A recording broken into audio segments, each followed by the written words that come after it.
جب گفتگو کی ہے، نطق ہے، دیکھیے نطق زینب ہے جس کو سلام کرتے ہیں آپ سلام، تو اس کے لیے بھی تمثیل چاہیے. یعنی اس کا مطلب یہ ہے کہ انسان ہی کا حسب نہیں نسب نہیں ہوتا ہے، کلام کا بھی حسب نسب ہوتا ہے. اب اگر کلام کا حسب نسب ہوتا ہے تو حسب بھی درست ہو، نسب بھی درست ہو. یہ حسب کا مطلب بزرگی اور شرافت ہے، نسب کا مطلب سلسلہ آبا ہے. جہاں یہ سلسلے توأم چلتے ہیں تو وہاں پہ سلام اور سلامتی کا اعلان ہوتا ہے. اور جب سلام اور سلامتی کا اعلان ہوتا ہے تو کیا ہوتا ہے؟ آپ کہتے ہیں اس پر سلام ہو جس نے کہ نطق علی ابن ابی طالب سے گفتگو کی ہے. حیران مت ہوئیے، حیران مت ہوئیے، اس لیے کہ دربار جب بھرا ہوا تھا تو کہتے ہیں کہ زمین پر بیٹھی ہوئی زینب کھڑے جب ہوئی ہے تو سبوں نے دیکھا نہیں ہے. آواز کو سن کے ایک مرتبہ کہنے والوں نے کہا کیا علی دربار میں آ گئے؟ کیا علی دربار میں آ گئے؟ یہ لہجہ، یہ گفتار کا طریقہ، یعنی آپ یہ مت کہیے اس کو کہ آواز صوتی اثرات باپ کی طرح تھے، نہیں، صوتی اثرات کی گفتگو نہیں ہو رہی ہے. کہ آپ کے ذہن میں یہ آ رہی ہے کہ باپ کی آواز کس اعتبار سے؟ ارے فکر کی منزل پہ علی بول رہا ہے، ذکر کی منزل پہ علی بول رہا ہے، طلاقت و بلاغت و فصاحت کی منزل پہ علی بول رہا ہے. یہ جناب زینب کا طریقہ ہے گفتگو کرنے کا. اور معصوم اگر سلام بھیجے تو سلامتی ہے اس پر، اور جس پہ سلامتی ہوتی ہے اس کو موت نہیں آتی. بس یاد رکھیے زینب جی رہی ہے، زینب زندہ ہے، اس کا کلام زندہ ہے، اس لیے کہ نسبت اس کلام کی ہے امیر المومنین سے. امیر المومنین سے کل کسی موقع پہ ہمارے ڈاکٹر مسعود زیدی نے، میں نام اس لیے لے کے آ رہا ہوں کہ ہمارے بچے، ہماری بہنیں، ہمارے بھائی، انہوں نے ایک انداز سے کہا، اور اپنا انداز جو بھی ہوتا ہے اس میں ظاہر ہے کہ گزارش ہی انسان کرتا ہے، شرافت کا تو تقاضا یہی ہے. انہوں نے کہا فضائل. فضائل کس کے فضائل؟ ظاہر ہے زینوا مجالسکم بذکر علی ابن ابی طالب ہے، فضائل تو وہاں پہ معین ہے. انہوں نے کہا کہ اگر اس کا دیکھیے بات یہ ہو رہی ہے کہ طریقہ کار ایک اچھے اسکالر کا، میں اپنے آپ کو یہ بھی نہیں کہتا ہے کہ اچھے اسٹوڈنٹ کا یہ ہونا چاہیے، جب تک وہ ریلیونٹ ہے سب کچھ ٹھیک ہے. لیکن اگر آپ بھرتی کی گفتگو کریں تو وہ گفتگو کسی لائق نہیں ہوتی. آپ اسپیس کو بھی گھیر رہے ہیں، وقت کو بھی ضائع کر رہے ہیں. لہذا طریقہ کار کیا ہے؟ طریقہ کار یہ ہے کہ جہاں سلام بھیجا گیا اور یہ کہہ کے سلام بھیجا، اس پہ سلام جو بولی تو اس طرح بولی جیسے علی بولتے ہیں، جیسے علی بولتے ہیں. یاد رکھیے امیر المومنین کے تعلق سے فصاحت ہو کہ بلاغت، اس سے کامل کوئی ہے ہی نہیں. اب آپ نے کہا کہ یہ میں نے کیا کہہ دیا. ہمیشہ یاد رکھیے فصاحت کس کو کہیں گے؟ اگر آپ بچے بچیوں سے کوئی پوچھے بھئی یہ فصاحت و بلاغت کے معنی کیا ہیں، تو آپ کہیں گے ایلوکوینس ہے فصاحت. آپ کہیں گے بلاغت کیا ہے؟ کنسائسنس ہے بلاغت. ایلوکوینس کا مطلب کیا ہوا کہ جہاں آپ یہ کہیں کہ انتخاب الفاظ کا ہو گیا فصاحت میں. بہت غور سے سنیے، بہت غور سے سنیے. جب آپ کہتے ہیں نا یہ فصیح ہے، یہ بلیغ ہے، اب یعنی صفت آئی نا. پہلے تو آپ یہ کہیں گے کہ ہاں یہ صفاتی گفتگو ہے، نہیں، اب آ جائیے موصوف، یہ فصیح، یہ بلیغ. یعنی اس کا مطلب کیا ہوا؟ اس کا مطلب یہ کہ ایک ایک لفظ چنا ہوا ہے، ایک ایک لفظ چنا ہوا ہے. یہ ایسا نہیں ہے کہ ابنڈنس میں انہوں نے کسی شے کو اٹھا لیا ہے، نہیں. ایک مرتبہ جب استعمال کیا تو جتنے دنیا کے اسکالرز ہیں جنہوں نے بھی اس خطبے پہ کام کیا، انہوں نے کہا اس میں کمال فصاحت ہے، کمال بلاغت. اب آپ یہ کہیں کمال فصاحت، ایک بہترین کلام، بہترین الفاظ کا چناؤ، بہترین ایکسپریشنز کا چناؤ.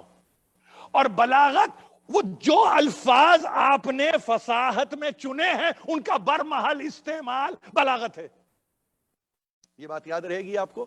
زیادہ گفتگو نہیں ہے، میرے پاس وقت معین ہے، بہت تیز گفتگو کا عادی ہوں، اب تک تو یہی ہے، آگے اللہ بہتر جانتا ہے. دیکھیے انتخاب کلام فصاحت، اس انتخاب کلام کو برمحل استعمال کرنا بلاغت، جس کو آپ کہتے ہیں نا کہ آپ نے کہا کہ ہاں ایلوکوینس ہوا، ہاں ایلوکوینس. اور اس کے بعد آپ نے کہا کنسائسنس، پریسائسنس، کہ اب اس کو آپ نے بلکہ اس کو چھوڑ دیجیے دو لفظوں کو، اس کا ایپلیکیشن، اس کا اطلاق. لفظ تو سب کے پاس ہیں، 5 لاکھ لفظ لکھے ہیں لغت میں اس وقت، 5 لاکھ فرہنگ میں لفظ ہیں. کتنے لفظ ہم اور آپ استعمال کرتے ہیں؟ انگلیوں پہ گن لیجئے، چند 100، اس سے زیادہ آپ لفظ استعمال نہیں کرتے. پوری لغت کی لغت خالی ہے. والیوم کے والیوم ہیں، 30 والیوم پہ اب تو آ گئی ہیں آپ کے پاس، یعنی اردو لغت کی بات کر رہا ہوں. تو وہاں پہ اٹھانا لفظوں کو، یعنی اس میں انتخاب کرنا. بہت غور سے سنیے، میری تقریر بہت متوجہ رہ کے اٹھائیں گے آپ لفظوں کو، اور اس کو اٹھانے کے بعد ان کو اپلائی کر دیں گے آپ. تو یہ فصاحت ہے، یہ بلاغت ہے. بیک وقت دونوں کاموں کو کرنا، ایک وقت میں کرنا. کون سے وقت میں؟ کس وقت میں؟ آسائش کے وقت میں، آرام کے وقت میں، اطمینان کے وقت میں. کون سے وقت؟ کس وقت؟ کہ جب آپ کے خلاف زمانہ ہو، جب آپ کے ضد پہ زمانہ ہو، جب آپ کی ضد پہ زمانہ ہو، جب کیفیت یہ ہو کہ آپ یہ کہیں کہ ایک بھی ان میں اپنا نہیں ہے. اور اس وقت، یعنی چناؤ کا وقت نہیں ہے. یہ لکھ کے خطبہ تیار نہیں ہوا. ہمیشہ یاد رکھیے، ہمیشہ یاد رکھیے، اگر سرمن کی تاریخ جاننا ہے، ہوملی کی تاریخ جاننا ہے، یہ 2 لفظ دے رہا ہوں آپ کو. سرمن، جس کو آج کے زمانے میں آپ کہتے ہیں خطبہ. ہوملی آپ کو معلوم ہونا چاہیے ایک ایسی کیفیت کا نام ہے جس کو آپ کہتے ہیں کہ جہاں جنرل گفتگو ہو جاتی ہے اور جس کو باقاعدہ لکھ کر پڑھ دیا جاتا ہے، جس کو آپ کہیں گے پیغام. یہ پوپ کا طریقہ ہے کہ آپ کے آج موجودہ کرسچینٹی میں ابھی تو ہنگامہ برپا ہے اس ہوملی کے اوپر، اہل یہود میں اور اہل نصارہ میں. اگر آپ کی نظر سے آج کی تاریخیں اور آپ کی کرنٹ افیئرز آپ کی ذہن میں، تو آپ کو معلوم ہے کہ پوپ نے کیا کیا اپنی ہوملی، کسی سنڈے کی ہوملی میں کیا کیا پوپ نے کچھ نہیں کہا. پوپ نے کہا کہ زندگی کے معنی اس وقت ہوں گے جب تعلق تمہارا عیسیٰ سے ہوگا. پورے یہود ایک مرتبہ کھڑے ہو گئے پوپ کے خلاف. آج یہ اسی ہفتے کی گفتگو کر رہا ہوں. انہوں نے کہا کہ یہ کیسے کہہ دیا، ہم تو توریت کے ماننے والے ہیں، اور تم ظاہر ہے کہ بائبل کے ہو، اور تم ظاہر ہے کہ پیر مغاں ہو. لیکن تم نے یہ کہہ کر نہ صرف یہ کہ ہمارے جذبات کو ٹھیس پہنچائیے، بلکہ تم نے ہمارے عقائد پر بھی زد لگائیے. تو آپ حیران ہوں گے، ویٹیکن کا ترجمان آتا ہے اور آنے کے بعد اس کو وڈرا نہیں کرتا، ایکسپلینیشن دیتا ہے. کس کے کلام پہ؟ امام کے کلام پہ. اور اس کے بعد وہ یہ وضاحت پیش کرتا ہے، اس سے مراد پاپائیت کی یہ نہیں تھی جو تم سمجھ رہے ہو. یہ ایک ایسی گفتگو تھی کہ جس کا تعلق سرمن سے نہیں تھا، یہ ہوملی تھی. آپ کے سامنے ہے نا، ساری چیزیں آپ کے سامنے. میں نے کیوں کہا آپ سے؟ میں نے اس لیے کہا کہ وہاں لکھت، پڑھت، اس کے بعد اس پہ 10 نگاہیں، اس کے بعد اس پر پوری کمیشن کا بیٹھنا، اس کے بعد لفظوں کی نشست و برخاست، اس کے یعنی معلوم یہ ہوا ایک سرمن اور ایک ہوملی پہ 400 آدمی کام کر رہے ہیں. ایک پورا کمیشن بیٹھا ہوا ہے اور وہ بات کر رہا ہے کہ اس سے مراد یہ ہے. اس کے بعد بھی غلطی ہو جائے، اس کے بعد بھی پوپ سے خطا ہو جائے، اس کے بعد بھی پوپ سے کسی صورت غلطی اس انداز کی کہ جس میں دوسرے عقیدہ زد پہ آ جائے، اور اس کے بعد وڈرا نہیں کرنا پڑے، وضاحت دینا پڑے. اس سے مراد یہ نہیں تھی. مجھے یہ بتائیے، یہ تو ہم 2021 میں بیٹھے ہیں نا، جس کو 1443 ہجری 1443 AH، ایک انسیڈنٹ بتائیں، ایک کہ جناب زینب کے ریکارڈڈ خطبے میں کسی معصوم نے، یہ بات کر رہا ہوں 61 ہجری 62 ہجری کی ہے نا، 61 ہجری ظاہر محرم ہی تو شروع ہوا، یہ سفر آ گیا. کسی نے یہ کہا ہو کہ یہ جو صرف کیا ہے یہاں محاورہ یہ غلط تھا، ایسا نہیں کرنا چاہیے تھا، اس سے فلاں کی دل آزاری ہو گئی، اس سے فلاں کو تکلیف ہو گئی، اس سے عقیدہ متزلزل ہو گیا، اس سے اموی خلافت یعنی یوں سمجھو اکھڑ کے رہ گئی. کسی نے کچھ نہیں کہا. جو کہا حق کہا، بغیر لکھے ہوئے کہا، برجستہ کہا، اسی وقت کہا، اور ایسے بھی نہیں کہا یعنی امپرومپٹو جس کو کہتے ہیں کہا. ایکسٹمپور نہیں کہیے گا، کبھی نہیں کہنا ایکسٹمپور. ایکسٹمپور نہیں کہتے آپ کبھی بھی اس خطبے کو, امپرومپٹو کہا, کہ جہاں پہ پتا ہی نہیں دنیا کو کہ کیا ہونے والا ہے, اور اچانک کوئی کھڑی ہو جائے اور بصورت قوم کھڑی ہو جائے. باعتبار حدیث نبوی یہی تو شان ہے خدا کی, جس کو بی بی نے بھی کہا میں خالق کی شان کو دیکھ رہی ہوں, میں خدا کی شان کو دیکھ رہی ہوں. تو یہ خدا کی شان جلوہ فگن ہو گئی جناب زینب میں, کھڑی ہوئی جلوہ فگن ہو گئی, مظہر خدا بن گئی. اور مظہر خدا بننے کے لیے ارے نطق علی ابن ابی طالب مل گیا. تو آپ کو معلوم ہونا چاہیے, وہ ہمارے پاس پروفیسر طاہر حسین صاحب تشریف فرما ہے, انہوں نے آپ لوگوں نے ظاہر ہے کہ مس کیا, اور میں سمجھتا ہوں کہ مجھے خود بڑی حیرانی ہوتی ہے کہ اتنے زیرک, اتنے دانا, اتنے سنجیدہ اور اتنے اہم آدمی کو رکھ کر کے جو مثلا یہ کہ خطبہ جناب زینب کے تعلق سے شاید انہوں نے 9 بند پڑھے ہیں. میں اگر صحیح میں نے گنا ہو, ظاہر ہے کہ انسان گنتا تو نہیں ہے, سنتا ہے. تو بہرحال میں یہ سمجھتا ہوں, اور یہ دیکھیں اور بلکہ مجھے بتائیں کہ بعد میں مجلس کے کہ کتنے بند انہوں نے پڑھے. میں یہ سمجھتا ہوں انہوں نے 9 بند سے زیادہ نہیں پڑھے. مگر عجیب بات ہے, خطبہ زینب کو انہوں نے مضمون بنا لیے, اور انہوں نے میرے لیے ایک راستہ کھول دیا. اور ظاہر ہے کہ جب راستہ کھلتا ہے کسی طالب علم کے لیے تو اس کو اپنے حافظے کو مستحضر کرنا پڑتا ہے. یہی تو طریقہ ہے, یہی تو طریقہ ہے. جب شہزادی امپرومپٹو گفتگو کر سکتی ہے تو ماننے والے کیوں نہیں کر سکتے؟ ماننے والے کیوں نہیں؟ کیسے آپ مانتے ہیں؟ تاسی تو کریں, اتباع تو کریں, اس راستے پہ تو چلیں. کب کریں گے؟ قیامت میں کریں گے؟ نہیں, یہی تو وقت ہے کرنے کا. وہاں انہوں نے کہہ دیا, اور صحیح کہا انہوں نے, کہ اس نے اپنے کرسی پہ بیٹھ کے کیا کہا؟ اس نے کہا میں نے بدر کا بدلہ لے لیا. میں نے بدر کا بدلہ لے لیا. بہت غور سے سنیں, اس لیے کہ یہ موقع نہیں پھر آئیں گے. مجھے کسی بھی یوں سمجھیے ریکارڈنگ پہ بھروسہ ہی نہیں ہے. میں تو آپ سے بات کر رہا ہوں, اس لیے کہ آپ نے ایک آدمی 10 تک پہنچائے گا اس کلام کو جو میں بیان کر رہا ہوں. اس نے بدر کا حوالہ دیا, اور یہ میں اعزاز حاصل کر رہا ہوں شاید اس بات کو آپ تک پہنچانے میں, اور اسی مجمع میں کر سکتا ہوں, میں کہیں اور نہیں کر سکتا. بدر کا حوالہ دیا, اور جب بدر کا حوالہ دیا یہ کہا کہ بدر کا بدلہ لے لیا. کیا ہوا تھا بدر میں؟ کبھی آپ نے سوچا کیا ہوا تھا؟ کیا رسول کی تلوار کو کسی نے دیکھا تھا؟ کس کی تلوار کو دیکھا تھا بھائی؟ آپ کہہ رہے ہیں عتبہ ابن ربی, شیبہ, ولید, یہی تو 3 نام ہیں. سامنے آپ کہہ رہے ہیں کون آ گئے؟ آپ کہہ رہے ہیں عبیدہ آ گئے, عبیدہ ابن حارث ابن عبد المطلب آ گئے. سامنے سے آپ کہیں حمزہ آ گئے, ابن عبد المطلب آ گئے, ادھر سے علی ابن ابی طالب آ گئے. یہ 3 کے مقابلے پہ 3 ہیں. کہتے ہیں کہ یقیناً 3 کے مقابلے پہ 3 تھے. عبیدہ زخمی ہوئے, ان کے مارنے والے کو علی نے مار دیا. حمزہ, ظاہر ہے کہ حمزہ ہے, حمزہ ہے, اور جب حمزہ ہے تو اسد اللہ ہے حمزہ. بہت یاد رکھیے, یہ لقب کہیں اور بعد میں گیا ہے. اسد اللہ ہے حمزہ.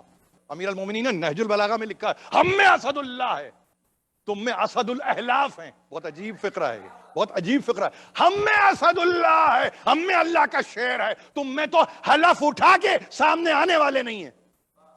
اسد الاحلاف, تم حلف اٹھا کے شیر بنتے ہو. ہم حلف نہیں اٹھاتے, اللہ سے وعدہ لے کے ہم شیر بنتے ہیں.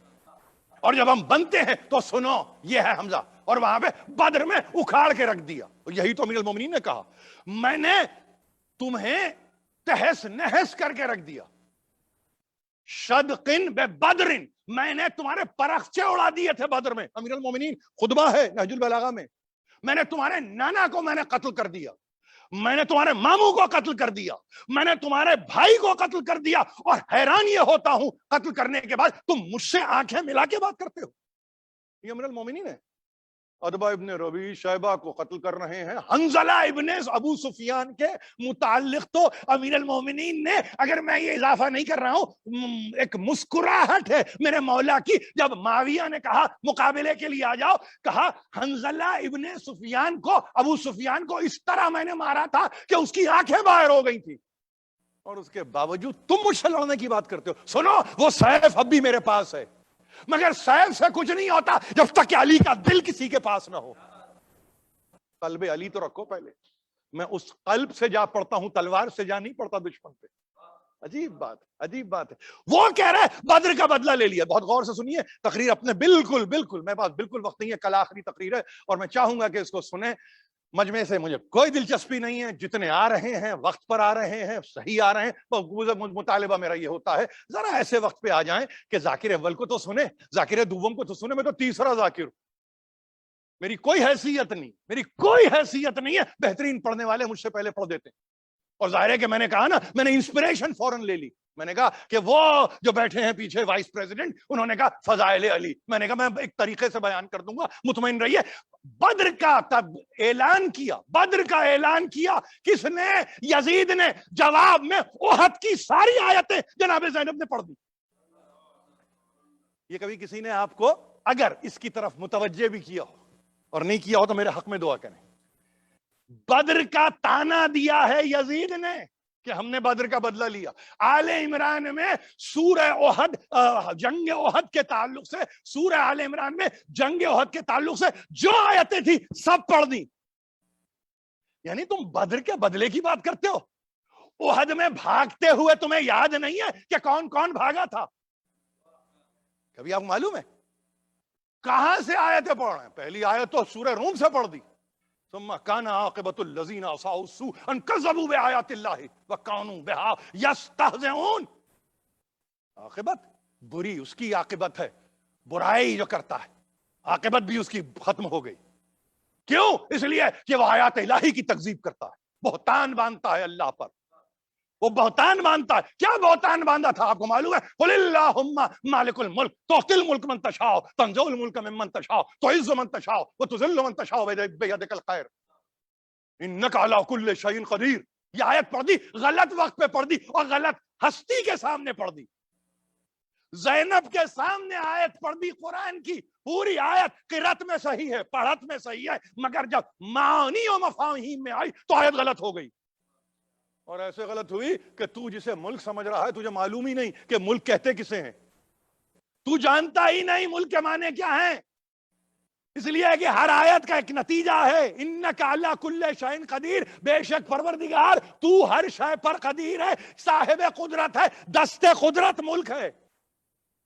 حدود اربعہ کا نام ملک نہیں ہے، جیوگرافک لوکیشن ملک نہیں ہوتی، یہ قرآن کا ڈکشن ہے بھائی، یہ قرآن کی ٹرمینالوجی ہے، یہ قرآن کی فکر ہے۔ میں کہاں لے جاؤں آپ کو؟ جب ملک میں فرق پیدا ہو رہا ہے تو قوم میں کیوں فرق پیدا نہ ہو؟ تو وہاں پہ اس نے یہ سمجھ کر یہ آیت پڑھ دی اور اس کے بعد یہ کہا کہ بدر کا بدلہ لے لیا۔ انہوں نے کہا تم نے بدر کا بدلہ لیا، اب میں بتاتی ہوں تم نے کیا بدر کا بدلہ لیا۔ انہوں نے کہا سنو، لا یحسبن الذین، کیا؟ انما نملی لہم خیر لانفسہم انما نملی لہم لیزدادوا اثما ولہم عذاب مہین۔ یزید یاد رکھنا، ایک بات کو یاد رکھو اور میری بات کو یاد رکھو کہ اگر ذرا سی تمہیں مہلت خدا دے رہا ہے تو تم اپنے نفس کے لیے خیر سمجھ رہے ہو؟ نہیں، مہلت وہ اس لیے دے رہا ہے کہ تم اپنے عذاب میں اضافہ کرو، عذاب میں اضافہ۔ اب پڑھ دی آیت، اس کے بعد سن یزید، جس کے متعلق تو یہ سر سامنے رکھ کے کہتا ہے نا کہ میں نے مار دیا اور بدل کا بدلہ لے لیا بدر کا، تو پھر آیت کو آل عمران سے جو احد کے موقع پہ اپلائی ہوئی، لا تحسبن الذین قتلوا فی سبیل اللہ امواتا بل احیاء عند ربہم یرزقون۔ گمان بھی نہ کرنا، آنے واحد کے لیے گمان نہ کرنا، تم گمان بھی نہ کرنا، گمان یعنی for flash of a second کوئی تمہارے دل و دماغ میں ایسی رعب ہی نہ آئے، یہ گمان کا میں ترجمہ کر رہا ہوں آپ کے سامنے، ایسی رعب ہی نہ آئے، الیکٹرک امپلس کہتے ہیں نا، آئی اور گئی، کبھی بھی تمہارے پاس نہ ہو، کیا کہ جو اللہ کی راہ میں مارے جاتے ہیں نا وہ قتل ہو گئے، عند ربہم یرزقون۔ ارے ابھی تو سر سامنے رکھے ہیں نا، وہ کھاتے کیسے ہیں، وہ پیتے کیسے ہیں، جسم تو ان کے ہیں وہاں پہ، تف میں پڑے ہوئے ہیں، نینوا میں پڑے ہوئے ہیں، کربلا میں پڑے ہوئے ہیں، اور سر یہاں پر ہے، یعنی بدن کہیں ہے سر کہیں ہے، اور زینب یہ کہہ رہی ہے عند ربہم یرزقون، یہ اپنے رب کی بارگاہ میں کیا کر رہے ہیں؟ رزق پا رہے ہیں، پائیں گے نہیں۔ یہ ترجمہ نہیں ہوتا قرآن کا. عزیزو سنو, اندا ربہم یرزقون, ہر زمانے میں ان کو رزق ملتا رہے گا اور یہ رزق پاتے رہیں گے. جسم الگ ہے, سر الگ ہے, تن الگ ہے, سر الگ ہے, یعنی راس یہاں پر ہے, باقیات وہاں پر ہیں. مگر سنو, یہی بتا رہے ہیں, بتانا چاہتی ہوں تم کو, تمہاری سمجھ میں کہاں آئیں گی یہ باتیں. تمہارے آبا اگر احد کے دن رکتے تو معلوم ہوتا نا کہ قرآن کے معنی کیا ہے. قرآن کے معنی کیا ہے, پڑھ دی دوسری آیت. اور اس کے بعد تیری سمجھ میں اگر بات نہیں آتی, سن لے, حسبنا اللہ و نعم الوکیل, کافی ہے ہمارے لیے اللہ, اور اس سے بڑھ کر کوئی وکیل ہے ہی نہیں. وکالت کرنے والا, وکالت کرنے والا, یاد رکھو, یاد, تقریر اپنی انتہا پر ہے. حسبنا اللہ و نعم الوکیل پہ خطبہ تمام ہوا. خطبے کی کل آیتیں 8 سے 10 ہیں, مگر 3 یہ ایسی آیتیں ہیں جس کو آل عمران سے پڑھ دیا, احد کا تذکرہ کر دیا. اور سنو, یہ حسبنا اللہ و نعم الوکیل کی تاریخ سننا ہے تو سنو, یہ اس وقت کی بات ہے کہ بھاگتے ہوئے لشکر میں کسی نے آ کے, کوئی اور نہیں تھا, وہ شیطان ہی تھا, وہ کہنے لگا کہ ابھی آ رہے ہیں پلٹ کے حملہ کرنے والے. تو علی ابن ابی طالب جو زمین پر بیٹھے ہوئے تھے, ایک مرتبہ سورت دیکھ کے کہا, کس کو ڈراتا ہے, کس سے ڈراتا ہے, سن لے, جا کے کہہ دے حسبنا اللہ و نعم الوکیل. علی کی زبان سے پہلے جملے نکلے, آیت بعد میں بنی. آپ سمجھتے ہوں گے یہ تعلی ہو گئی, آپ سمجھ رہے ہیں غلو ہو گیا, شاید آپ کے ذہن میں فوراً آیا ہوگا. آپ یہ سمجھتے ہوں گے یہ کیا بات کر کے چلے گئے. ارے تو بھائی اسی لیے تو کہتے ہیں فرمان علی کو پڑھو, اسی لیے تو کہتے ہیں کہ قرآن کو پڑھو, اسی لیے تو کہتے ہیں حاشیے کو پڑھو, اسی لیے تو کہتے ہیں کہ فٹ نوٹ کو پڑھو. پڑھو تو آبجیکشن ریز کرنے سے کچھ نہیں ہوگا. حسبنا اللہ و نعم الوکیل, وہ آیت قرآن میں گئی, مارے کا احد کا تھا. آج جس کو کبھی کوئی مشکل پیش آئے تو وہ کچھ نہ کہے حسبنا اللہ و نعم الوکیل, کافی ہے اللہ ہمارے لیے. ایک جملہ ہی کہوں گا اس لیے کہ اس کے لیے تو جملہ ہی ہے, مگر جانتا ہے کہ آیت پڑھ رہی ہے. حسبنا اللہ, یہ باقیات ہیں حسبنا کتاب اللہ کی, جس کے سامنے زینب کہہ رہی ہے حسبنا اللہ. اس سے بڑھ کے کوئی توحید پرست ہوگا, اس سے پڑھ کے کوئی معبود حقیقی کا ماننے والا ہوگا. تم کتابوں میں کیا ٹٹولتے ہو یہ کہہ کے کہ کتاب کافی ہے. ارے اللہ کو تو پہلے اپنے لیے کافی بناؤ, اللہ کو تو کافی بناؤ. اور اللہ کافی اس وقت ہوگا جب اللہ پہ عقیدہ ہوگا. عقیدہ توحید پہ نہیں ہے, کتاب کو آپ چلے پروموٹ کرنے. عقیدہ اللہ پہ نہیں ہے مگر کتاب میرے لیے کافی ہے. یہ سمجھ میں میری بات ہی نہیں آئی, سمجھ میں بات ہی نہیں آئی. ارے بھائی جس دور میں جی رہے ہیں, سیاٹل میں زندگی گزار رہے ہیں, کارپوریٹ ورلڈ میں آپ ہیں, آپ کو معلوم ہے آپ کا امپلائر یہ کہتا ہے آپ سے کہ دیکھو ٹرسٹ کرو پہلے اپنے پروڈکٹ پہ, اس کے بعد کسی اور کا تذکرہ کرنا. سافٹ ویئر بنانے والے یہاں بیٹھے ہیں, انجینئرنگ کے بہترین ڈیزائن کرنے والے شاید یہاں بیٹھے ہوئے ہیں, وہ کسی انڈسٹری سے تعلق رکھتے ہیں. وہ کہتے ہیں اپنے پہلے مصنوع پہ فیت تو رکھو, پروموٹ تو بعد میں کرنا. اللہ پہ ایمان نہیں ہے, کتاب کی پروموشن ہو رہی ہے. اور کتاب کی پروموشن ہمارے لیے کتاب کافی ہے. اللہ کافی تھا کبھی تمہیں؟ اللہ کافی تھا. احد میں یہ سبق دے دیا امیر المومنین نے, حسبنا اللہ و نعم الوکیل. یعنی ایسے ہی اللہ کافی نہیں ہے, ایسے ہی کافی نہیں ہے, میرا وکیل بھی وہی ہے, میرا وکیل بھی وہی ہے. یعنی وکیل کا مطلب جس پہ میں نے توکل کیا ہے. بہت عجیب بات کر رہا ہوں آپ سے, ترجموں کو ذرا سمجھیے. وکیل کے معنی ڈیفینڈر نہیں کہتے آپ کے پاس اصطلاح کچھ اور ہے وکیل کی, جیسے کوئی آپ کا کیس لڑ رہا ہے. نہیں, بھروسہ کرو اس پہ, اور جب بھروسہ کرتے ہو تو اس کو کوشچن نہیں کرتے, اس پہ شک نہیں کرتے. ہمارے پاس اس لیے مشکل ہے, ہم سے جب کوئی گفتگو کرتا ہے کہتا ہے آپ تو بہت ڈیپ ڈاؤن چلے گئے. ارے بھائی ڈیپ ڈاؤن کیوں چلا گیا؟ اگر قرآن میری زندگی ہے تو میں کیا گفتگو کروں آپ سے؟ وکیل کے معنی کیا لوں؟ $500 an hour؟ میرے پاس تو وکیل کے معنی ہی نہیں ہے. حسبنا اللہ و نعم الوکیل پہ اگر کوئی پورا اترتا ہے تو وہ لاؤ. تو اب یا تو خدا بنے یا اس کا رسول بنے یا علی ابن ابی طالب بنے. میرے لیے کم سے کم، میرے لیے، میں کسی کے پاس جاتا ہی نہیں، مجھے کسی کی ضرورت بھی تو نہیں پڑتی، میں کیا کروں، میں بھی مجبور ہوں، عادت سے مجبور ہوں، مزاج سے مجبور ہوں. تو اب یہاں پہ حسبنا اللہ و نعم الوکیل، بھاگتے ہوئے کون بھاگ رہا تھا؟ بہت غور سے سن رہے نا میری بات. اس نے کہا میں نے بدر کا بدلہ لے لیا. ارے تیرا جد بھاگ رہا تھا، احد کی آیتیں پڑھ رہے ہیں اور کہہ رہے ہیں بھاگ وہ رہا ہے، تو ہم سے بدر کا بدلہ لے رہا. بھاگنے والوں کو نصیب نہیں ہے ٹکنا. اور سنو، پروفیسر صاحب یاد آ گئے اسی وقت کہ ایک مرتبہ کہا فَذْهَبُوا أَنْتُمُ الطُّلَقَاء، جاؤ جاؤ یہاں سے نکل جاؤ. فتح مکہ کے وقت کہہ دیا سرکار رسالت مآب نے، نکل جاؤ میری بارگاہ سے، نکل جاؤ. راندہ درگاہ جس کو کر دیا ہو، یہ لفظ استعمال کر رہا ہوں، شیطان کے لیے استعمال ہوتا ہے یہ لفظ، اور کسی کے لیے لفظ استعمال نہیں ہوتا. راندہ درگاہ کر دیا، راندہ درگاہ کر دیا، نکال باہر کیا اور کہا پلٹ کے نہیں آنا، اب قیامت میں ملوں گا تجھ سے. پیدا کرنے والا کہہ رہا ہے جا، جس کو بہکا سکتا ہے بہکا لے. شیطان کو کھلی چھٹی دے دی تو ایسے کتنے ہیں جن کو اس نے کھلی چھٹی دی ہوئی، اور جب کھلی چھٹی دی ہوئی ہے تو جاؤ. امیر المومنین وہیں قریب ہیں، زینب نہیں ہے قریب، مگر دربار کے اندر کہا امن العدل ابن الطلقاء، کیا اے آزاد کردہ رسول کی اولاد، میں تجھ سے کسی عدل کی توقع کروں؟ تقدیروں کا، حرائروں کا، وَإِمَائِكَ وَسُوقَكَ بننا ہوتے رسول اللہ سبایا. تیری عورتیں تو پردے میں بیٹھیں اور رسول کی عزت و آبرو ناموس دربار میں اس طرح سے بے پردہ کھڑی ہو. تجھ سے میں عدل کی توقع کروں؟ تقریر ختم ہو گئی، تقریر ختم ہو گئی. یعنی یہ دیکھ رہے ہیں آپ، سوچا آپ نے کبھی یہ جو سروں پہ چادریں پہن کے بہنیں بیٹھتی ہیں اب ہاتھ اٹھا کے زینب کے لیے کیا کہوں، دعا دو؟ ارے نہیں، اپنی توفیقات میں اضافہ مانگو. بی بی یہ آپ کا بے پردہ ہونا کچھ ایسا کام آیا کہ آج ہم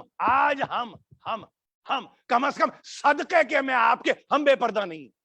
ہمارے سروں پہ آپ نے چادر کو تان دیا. ظاہر مظہر خدا ہے، آسمان کو وہ تانتا ہے، چادر کو زینب تانتی ہے. اور جب ایک مرتبہ تان دیا تو کیا ہوا؟ تم سے توقع کروں عدل کی توقع؟ تم تو عین ظلم ہو، تم تو ظلم کے نمائندے ہو. آزاد کردہ رسول کی اولاد، اس سے بڑا دشنام نہیں ہے، اس سے بڑی، یعنی اگر میں آپ سے کہوں بری بات نہیں ہے کہ جہاں پہ یہ بتا دی، کتنوں کے سامنے بتا دیا، کتنوں کے سامنے بتا دیا. یہ کون ہے؟ ان کا حسب نسب یہ ہے، سنو، جن کو رسول دھتکار دے، جن کو رسول آزاد کر دے، تو ان کی اولاد اب ہمارے سامنے آ کے یہ کہے کہ بدر کا بدلہ لے لیا. ساری آیتیں آل عمران سے پڑھ کے احد کو یاد دلایا اور یہ کہا کہ سنو، بھاگتے ہووں کی اولاد ہو تم، بھگوڑوں کی اولاد ہو تم، اور تم آ کے اب حکومت کرنے لگے اور ہمارے سامنے زبان کھولتے ہو، ہمارے سامنے قرآن پڑھتے ہو اور اپنے قرآن کو پڑھتے ہوئے اپنے منفعت میں قرآن کی آیت کو صرف کرتے ہو.